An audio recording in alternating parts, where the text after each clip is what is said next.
This is Coder Radio, episode 598, recorded December 2nd, 2024.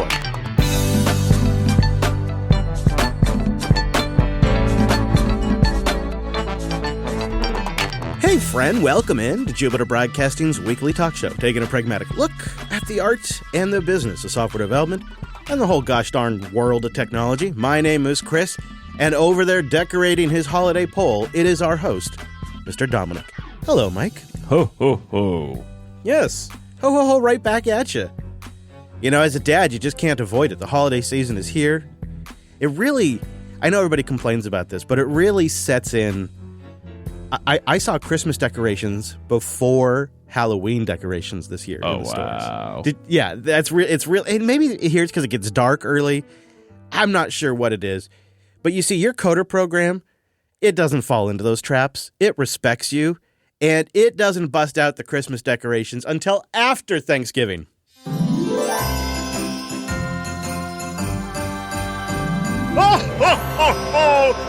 Oh, we're feeling the holiday spirit here at the Coder Radio program, and that does mean the advent of code is also here. How exciting. A chance for people to burn some time playing around with small puzzles in any programming language they like, Mr. Dominic. That's right. And I hear all three of the kings are, of course, using Objective-C. Yeah, Jar Jar uses Objective-C, and everybody knows that. I like it. I think it's a great choice.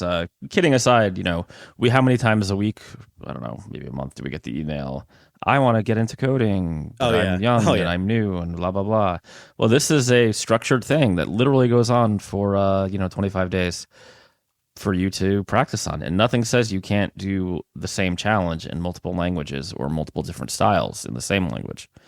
So, for instance, right, you could do a challenge in Python, and then you could try, I'm going to do something similar or the same thing, but I'm going to implement it with Fast API because Wes is amazing, or Flask because I like old technology, I guess. Flask isn't bad. Or, hell, you could do some kind of crazy GUI stuff with Qt or Qt, depending on how you pronounce that. Good stuff. I love that we still just won't accept that it's called cute. We just won't accept it. It doesn't make sense. I did now. Okay. So I'm at Christmas. This is a scenario that is likely to happen because I've got a cousin who is very into, like, he very is intent into getting into technology. He wants to be a developer. I'm not trying to speak badly of him because he's worked hard, but so far his entire work history is he worked at a pizzeria for the last couple of years. Okay. You can make a mean pizza, though. So there's that. Pizza, so that's a pizza's plus. Great. So what should I tell him when he comes to me and says, Cousin Chris, it's time for me to go out into the world and pursue my dreams of becoming a developer? I had one idea for what a recommendation might be, but I'm curious what you would tell him. Well, I mean, just surrounding the advent of code thing, a lot of folks are going to be posting their solutions in all kinds of languages on GitHub and their blogs and other places. So you would say, go check out the advent of code, kid. I mean, I don't know if I'd slap him because I might want him to make me a pizza, but yeah, I mean, that's a great step. Other steps, I am still a big fan of those. I think they got acquired, but it used to be called like Code Wars. They're like those code katas they're kind of geared towards like young teenagers and kids, but it's like, help Thor fight the evil. I kind of don't remember who Thor's main bad guy is. I can see Tom Hiddleston in my head, but I just can't remember. Isn't it always his family? I mean, really? Oh, it's Loki, his brother, right? And his relationship with his family. Isn't that the real villain? Isn't the real villain bad parenting in all of Marvel? Yeah. Bad fathers. Yeah, so I mean, just take a look at Iron Man. That's really good. Honestly, though, no matter how you come to this, I know the whole books thing is out of fashion now, but that's how I did it. Well, okay, let me tell you my idea. Yeah, give me yours. Yours is probably hip. Okay, so it starts with Rust. Oh, God. And it's just go all in and just be a Rust developer and go stack your Copilot agents and help you figure it out, begin working on a project, and just focus on Rust and become a Rust expert, and just market yourself as somebody who focuses on the one the true only great programming language. Oh my God, that's actually not a bad idea. I know it's a little cynical. I know I'm being a little cynical. Oh, it's not here. a little. That's the king crab legs of cynical right there. You need a lot of butter for that one. Better yet, take it another step. Why don't you go hang out at conferences where you know a lot of tech recruiters will be, just decked out in Rust gear. Just go ham hog on that. And just sit there. Get yourself waiting. Rust merch. Yep. I mean, like, you should figure out how to bang out a few basic programs, but I'm saying don't spend 2 years becoming a Rust guru before you go sell yourself, right? Because learn for the job. So learn how to learn and then optimize for the job and stack your Copilot agents or whatever it is that Microsoft says will solve all your problems. Honestly, there are plenty of recruiters willing to inflate your resume to make that possible. Yeah, so I definitely recommend actually learning this stuff so you don't immediately get crap canned. But yeah. Strat 2 would be like, go do a bunch of low-level pull requests on some open source Rust projects. Oh, that's feed that into Chat GPT and tell it to build you out a fabulous resume citing your contributions. Bob's your uncle, right? I mean, actually, Chris is your cousin in this case, but you know what I mean? I feel like my advice was like so naive and, like we're living in the My Little Pony universe. Yours is just like right out of the Dick Cheney playbook. You're just there. Yeah. Well, it's family. It's family. No, so. Yeah, to get him to get it. That's what he should do. Yeah, I thought so. Hey, just so you guys know, we do this show live, and the holiday schedule, it be on us and it be changing. Like, for example, this week we're doing it on a Monday. If you have a Podcasting 2.0 app, we'll just make sure it's pending in the feed a little bit of, sometimes as much as 24 hours or more ahead of time, so you have an idea when the show's going to be live. And then when it is live in the app, you can just tap that live button. You can also plug jblive.fm into your internet radio app of choice. And we'll also let you know in the chat room. Woot woot. So just a little, a PSA from me to you, friend. The Black Friday sale goes for one more week. It ends on December 8th, 2024. Use the promo code Black Friday and save 30% off your membership. That applies to the annual membership or the Coder QA membership, the one just for this show. You can put your support on autopilot and save 30% on the lifetime of your membership. Now, if you do stack the annual, that's a great deal because you already get 1 month for free with the annual. So then you can stack 30% on top of that for the lifetime of your membership. It applies to membership upgrades. So if you want to upgrade to the Jupiter Party and get all the show special features, it also applies to account reactivations if you're ready to step back up and support the Coder Show, which is going on years now of just depending on audience support. We really, really appreciate everybody who does. And of course, we love our boosters. If you'd like to boost in, the easiest way to get started is Fountain.fm and the Strike app. Those two things are the two power combos you need to send your messages in and return value back to the show at the amount you want, at the cadence you want, with the message you want. Just above 2,000 sats, and we'll read it on the show.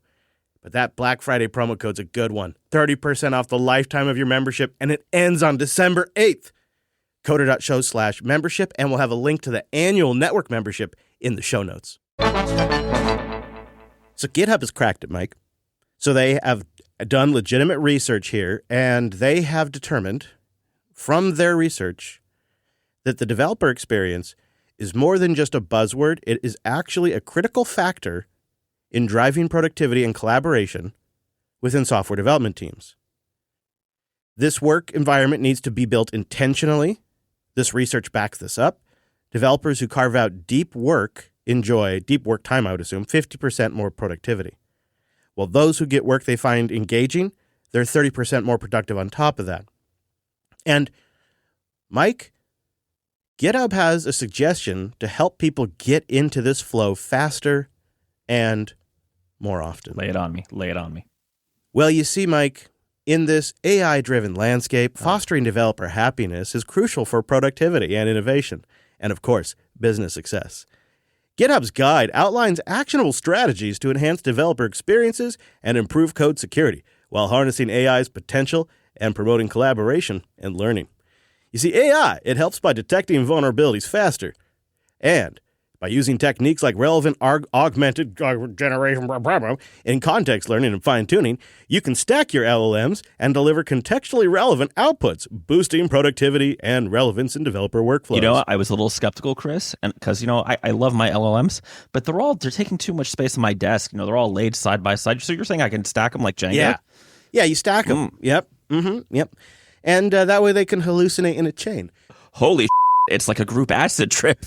It's like a bunch of, that's amazing. It's like a bunch of drunk coworkers over your shoulder helping you. It's definitely not sophomore year of college, I'll tell you that. And what's that term for like passing the message where like somebody tells a secret and they whisper the secret to the next person to the next? Yeah, it's a game of telephone, and by the time it gets to you. See, this is where we reverse. You're wholesome now. You're thinking children's game. I'm thinking absinthe with a sugar cube off one of those serrated spoons. So, okay. There you go.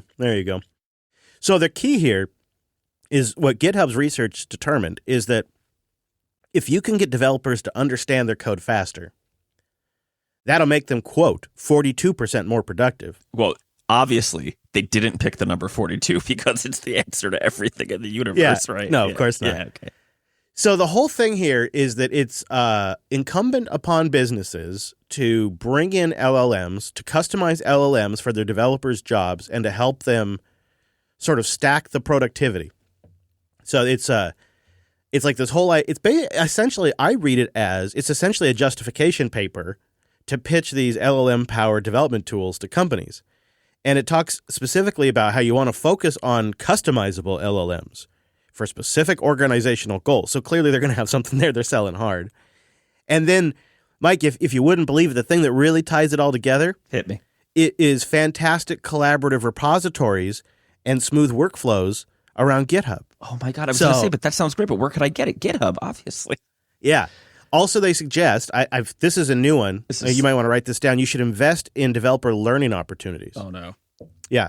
So I know that's a tricky one. It's invest in learning opportunities. That could improve satisfaction too, which I'm glad they did the research on that to really show us that.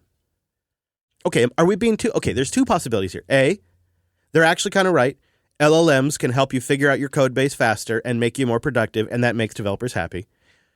Or B, it's like slamming AI into absolutely everything possible, and no other industries do you really see this. Like I was thinking about, if a new way to install a tire on a wheel comes out, you don't see like every freaking auto mechanic in the industry all of a sudden go into like this deep retrospective analysis of what tools they should be using and what those tools say about themselves and how we should pitch these tools to management. And do these tools make me more productive? Like they do this, they don't do that. Right? Only here in technology, and especially in the developer world, do we go into these existential analysis every time there's a tool available to us, and then we have to all talk about it and talk about it and talk about it. And then we have to have research studies about it, and then people have to build products around it and sell it, and then we have to talk about it and talk about it.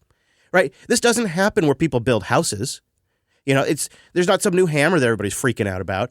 It's so I find this to be like this sort of continuous trend of sniffing our own farts whenever it comes to tooling instead of just sticking with the stuff that works.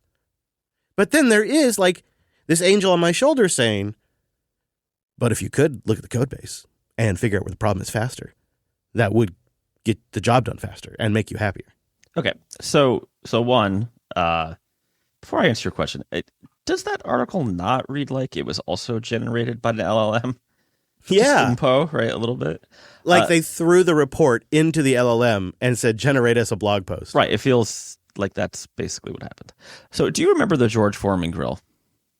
I love the George Foreman grill. I also love my George Foreman grill. But you know what my George Foreman grill is great at? Grilling chicken. And burgers, yes. Yep. Do you know what it's not great at? Well, there's a long list of bullshit that people tried to write. You remember there was all this when it first came out, all this like the books, all the books about like you're gonna make a roast on your George Foreman grill. It's like, no, you're not. You're gonna make a hot dog or like a use it to make paninis, and then everything like just slides down the grill. I actually do use it to make paninis, but yeah. It's the George Foremanication of like, yes, Copilot, AI, LLMs, whatever. I mean, it's really LLMs, right? Copilot's a brand name. It's a great tool that does help developers, probably will help more. But is it going to I don't know. It's nothing is everything, right? It's they're just overhyping because this is what they're selling now. Yeah, I suppose this is what they have to sell. Right. You're right. This is their competitive advantage. I guess what I keep coming back to, though, is how long – it's like they're spending on a credit card. How long can they keep over-promising what LLMs are really capable of? Forever. They're Microsoft. I just don't buy it. They're selling ahead of what the technology can really do, and we don't actually know that it's going to get significantly better. In fact, over the last couple of weeks, there has been a notched-up discussion that, hey, we kind of seem to be hitting the wall here on how fancy these things are getting. They don't seem to be getting particularly smarter even when we've thrown exponentially more horsepower at them. I mean, I really hate to be the lame marketing blog apologist here, but one, I've written many of these myself. Two, it's like, God, come on. I mean, it's a little unfair to say it's all crap. It's just... No, what I think it's like, so there's an area where LLMs can do text matching and they do really great. And so comparing code bases could be one of them. I mean, I do say it works pretty good for getting you started.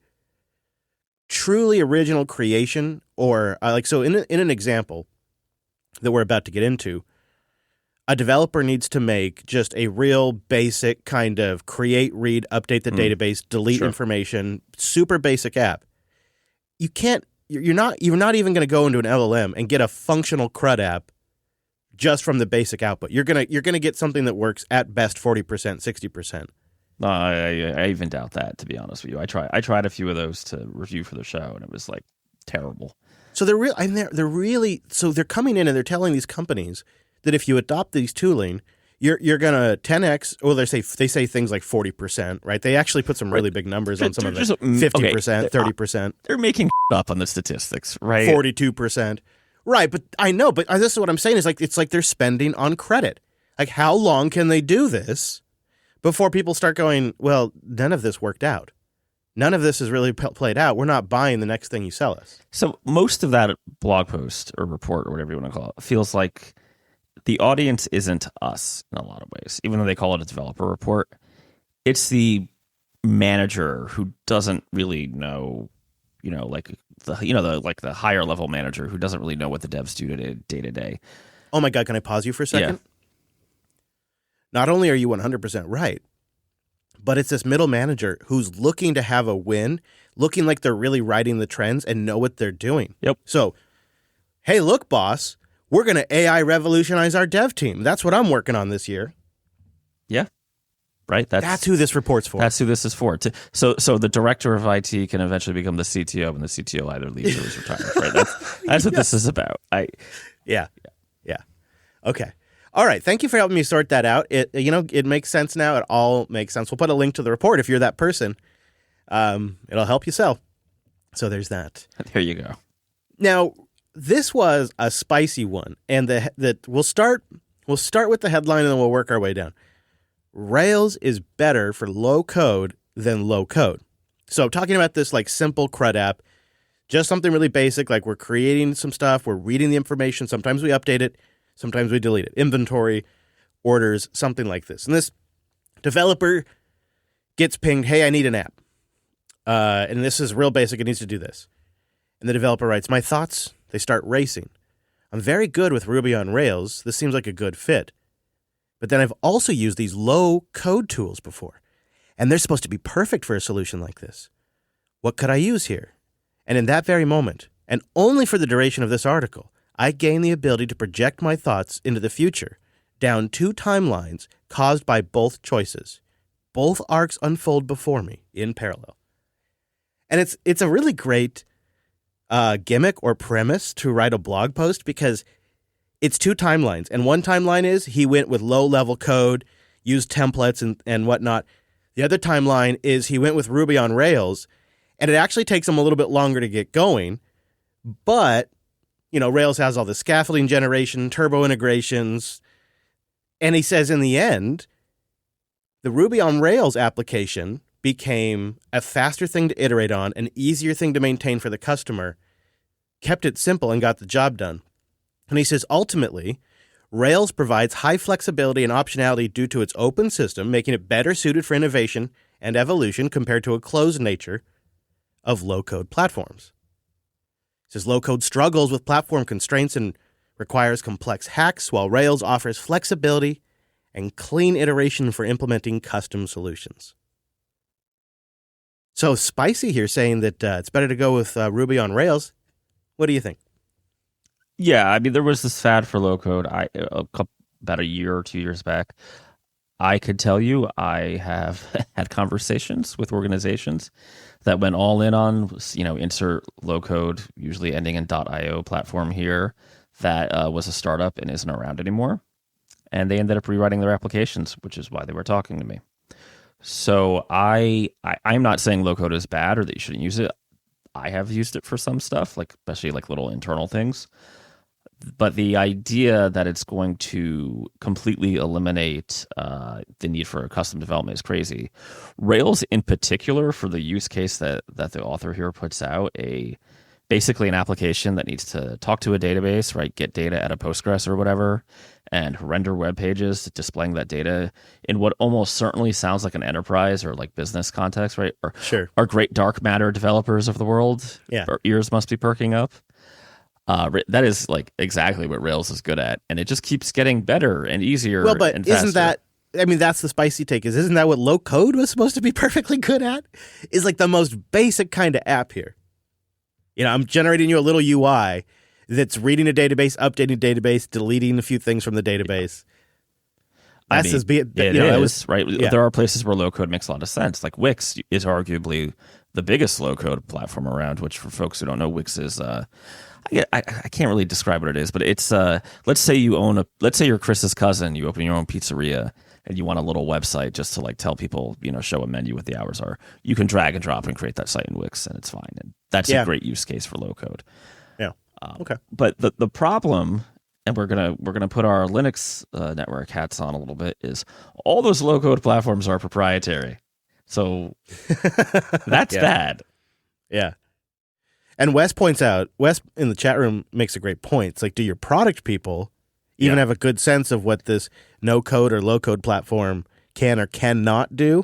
So they could be out there thinking all kinds of features and, man, have I seen this a lot. And then it turns out the platform is not actually capable of doing that. That's so common. Oh, That's crazy common. Or, we're never going to need this, which is Yeah. Yeah. I'm trying to not take a crap on the low code stuff because I think it does make a lot of sense in a few cases. Sure. But the idea that you're going to build a custom application in a no code or low code solution and that's going to be just great for you is kind of crazy. First off, I mean, I do this a long time. I have never met a client that knew exactly what they wanted from the jump. So often the challenge is 6 months into a project or after you deliver or something, they'll be like, oh, well, Stacy from accounting had this great idea. So we need to redo how we handle invoices or payroll or something in our custom system. Good luck in your no code solution with that. Yeah. Yeah. Yeah. There's so many things like that. Now, we want to put a link somewhere where there's never a link or an image, just really basic stuff. Sometimes these things can't do. Right. I want to handle a new data format, which I know that's kind of my own book, right? But I want to, who knows what it is? I've seen, it's again, no code was the big fad before AI and LLMs were. And it hasn't been a complete disaster and it made a lot of sense in a lot of places, but it also left a trail of, sweaty tears. So is true. I will say that I'm the one who put this in the doc, folks. I almost didn't because the dude who wrote this is pretty spicy, I think. Certainly the Reddit thread where he posted it got pretty spicy. There's some irony in you calling this guy spicy. There's just a little bit of... Well, I am the Spice Master.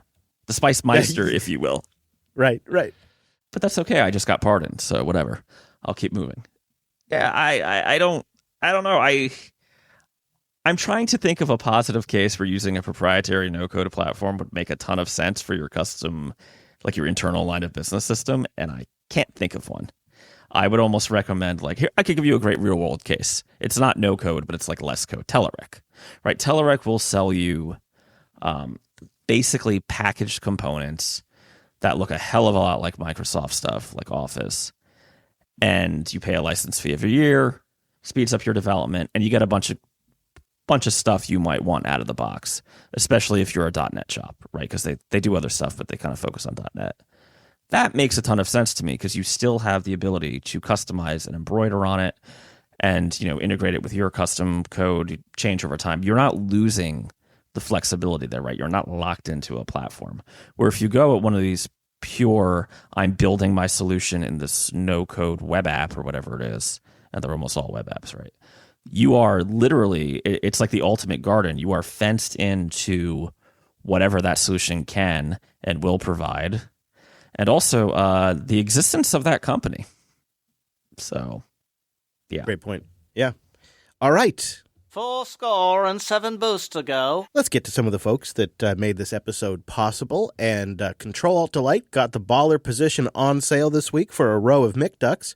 22,222 sats. Things are looking up for old McDuck. Hi, guys. Funny story. I won a car at a raffle. Oh, yeah, right. You won a car. I got in it to drive home, and I found a squirrel family living in the engine. Rent's due. Nice. No, I found, I think really quickly afterwards, a mouse in my engine, and I had to go clean it all up. Did you end up picking up that car? Not yet. They were. Oh my God, hilarious! There's some kind of car something shenanigans with getting it. Yeah, I figured when I heard you won a free car, I'm like, it's never going to be that easy. No, it's not evil. It's the dude is like this. He's like one of these guys that owns a lot of car dealerships, and he can't find the car right now, which is weird, but okay. Maybe he could give you a trade. Maybe trade up for a little bit of the inconvenience. I'm just saying. Well, I think it's just going to be I told him I don't care about the color. Just whatever. Yeah, but there you go. I probably by the time we do another show will have said new, and it's just a Chevy, folks. This isn't the Tesla or Mercedes hour of power here. So it's actually, I was because my son's about to turn 16, so I've been on the auto trading websites. Oh no. A 2023 Tesla Model 3 is going for $25,000, $28,000 now. That is shockingly affordable. Yeah, the resale prices are plummeting like crazy. Is that just decrease in sticker price out of Elon hate? I don't know, man. I don't know. That's price, that's less than this Chevy would have been. I know at that price. Also, I saw a fifth wheel for $2,500. It's crazy. These auto auction places are pretty wild. Man. But all right, well, check for squirrels when you pick it up. And thank you for the boost Control-Alt-Delete. Vmax comes in with 20,000 sats. More of Mike's rants about college and awful ecosystems designed around providing a, quote, experience instead of education. And I'll add the please. Yeah, that's always great. Classic. And I have a feeling that rant will be evergreen. So there you go. All right.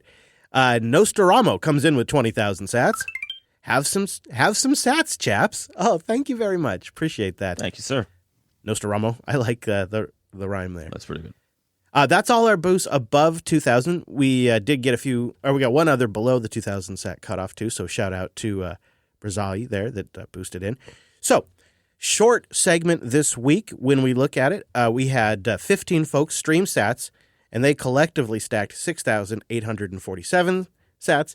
Combine that with our boosters, and we stacked a rather humble 70,069 sats. Lowered expectations.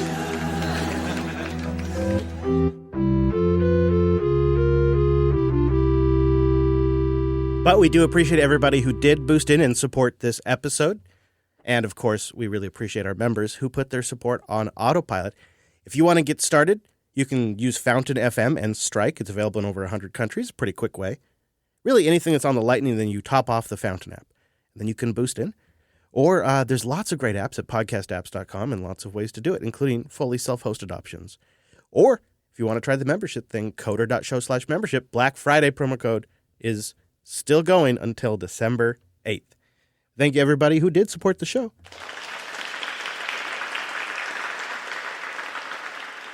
Well, maybe I should point my cousin this direction because you have a handy little tool for us this week.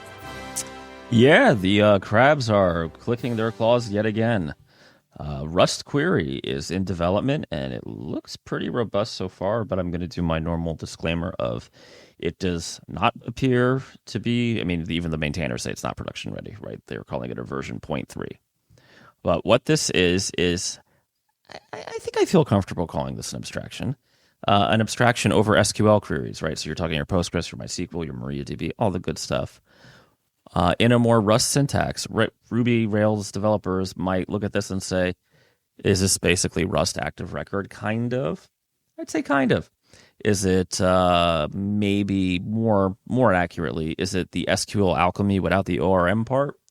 Yeah, looks a lot like that. And that is, of course, the Python ORM.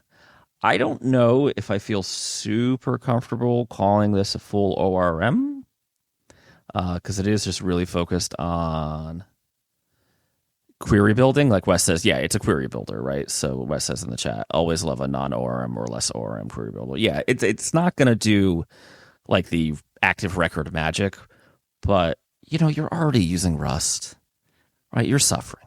I know. I've done it. Okay, it hurts. I thought they were all very happy. Well, but come on. This is just like makes life a little easier, it looks like. Now, would I use this in production yet? No, because I have my RUA 1.0 policy, which is honestly very inconvenient for me. I do like that all the samples use the name Mike.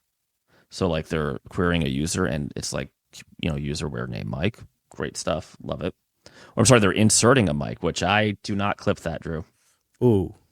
I just heard it. It was bad. So check it out. I got to tell you, it's something I would probably try. I haven't had the opportunity to try it yet because I don't have a use for it. But yeah, give it a look.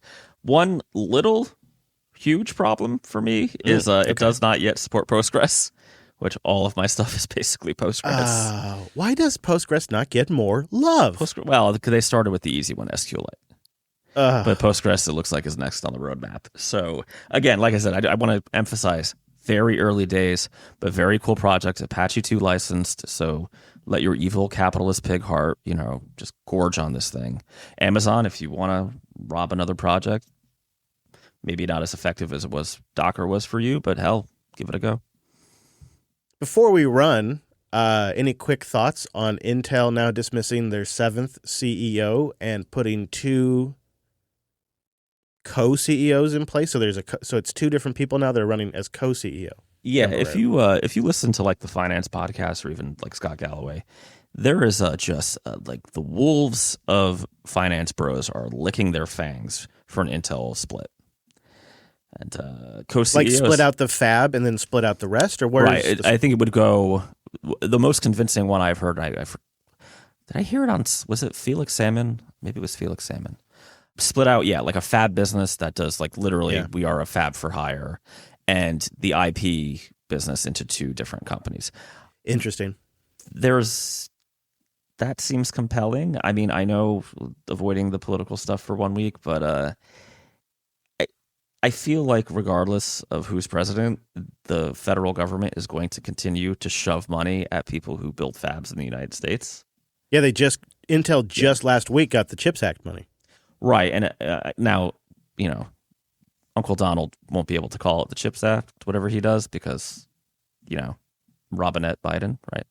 But I have a feeling he hates China, right? He's going to want to do this. And it makes sense to do it, to be honest, to build more fabs. So your thoughts are interesting because I was I caught the news as it broke on the morning finance TV. And then we checked back in on our live stream, which our members now have access to, a couple hours later, and the analysis had pretty quickly turned to, this is because he was so all in on the fab. He clearly shouldn't have invested in the fab. And that was like the Wall Street analysis within 2 hours of the news. That does sort of seem to be setting up a narrative, if you will, around the idea of kind of splitting it up and letting some other company. Maybe is that why there's 2 co-CEOs? Is maybe one of these CEOs takes over the fab biz and one of the CEOs takes over the rest? And we see them split that way? That's, I mean, I don't know anything, right? But that's what I think. Although I would caution the phrase "the rest." There's a lot of shit that needs to be taken out in the back and Old Yeller's shot. Yeah, it's time to trim some of that, I would imagine. I don't think trim. That's not enough. We don't need a paring knife here. Let's get the chainsaw. Let's go. Woo! All right. I love it. Okay. Well, Mr. Dominic, is there anywhere you want to send the nice people before we get out of here? Why, Yes, thank you. You can find me on Twitter at Dumanuko or whatever that other site is. I really don't go there much. Maybe I'll like retweet a trolley meme about. Weirdly, today it was Enron. Apparently, somebody bought the Enron name. It is selling $40 T-shirts. So that's fun. I mean, I kind of want one. That's like a meta scam. You're getting scammed with the brand of the company who got destroyed because it was a scam. Know. I would wear it ironically. I think I'm going to buy two. So I would say, check out alice.dev, alice.dev/blog. We have all kinds of automation stuff geared mostly towards construction, but probably going to add a few other nuggets in there too. And at Dumanuko on Twitter. Nice. Yeah, I'm on the Weapon X, Chris LAS. The show is at Coder Radio Show. And if you want to check out the wild side, the decentralized Wild West, well, you can come find me on the Noster. I have that pointed at chrislas.com. Now, this here program, well, links to what we talked about today are at coder.show/598er. We also have links to our RSS feed, our contact form, things like Fountain and ways to quickly get sats to boost in and support the show. And I invite you to keep an eye on our calendars. The holidays are coming up. The live times can shift. That's at jupiterbroadcasting.com/calendar or in a podcasting 2.0 app near you. Thank you so much for joining us on this week's episode of the Coder Radio program. See you right back here next week.